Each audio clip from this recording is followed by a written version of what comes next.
తన పతి శరీరానికి అంత్యక్రియలు నిర్వర్తించుకునేందుకు అనుమతిమ్మని వేడుకుంటుంది. రాముడు ఆమె మాటను మన్నిస్తాడు. విభీషణుని పిలిచి రావణుని శరీరానికి అంతిమ సంస్కారాలు జరపవలసిందిగా సూచిస్తాడు. అంతేకాదు మహాపతివ్రత అయిన మండోదరికి వితంతువయ్యే దుస్థితి పట్టకూడదని, ఆమెకు నిత్య సుమంగళయోగం కలుగుతుందని, ఆమె పేరు విన్నంతనే పాపాలన్నీ తొలగిపోతాయని వరమిస్తాడు. తర్వాత మండోదరి సీతను తీసుకువచ్చి రాముడికి అప్పగిస్తుంది. ఏ స్త్రీ అయినా భర్త హత్య చేయబడితే తన ఆవేదనను, ఆక్రోశాన్ని తన భర్త చావుకు కారణమైన వారిపై ఆగ్రహాన్ని వెల్లడిస్తుంది. అయితే ధర్మం తెలిసిన మండోదరి భర్త మరణించినా కూడా ధర్మమే మాట్లాడింది. అందుకని మహాపతివ్రతగా కీర్తించబడుతోంది.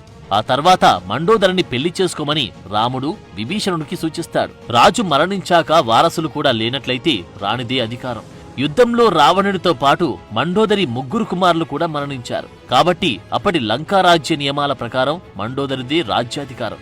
ఆమెను చేపట్టడం ద్వారా అధికారాన్ని పొందాలనేది రాముడు సూచించిన తరుణోపాయం. రావణుడిని ప్రాణం కన్నా ఎక్కువగా ప్రేమించిన మండోదరి తొలుత ఆ ప్రతిపాదనను తిరస్కరించింది.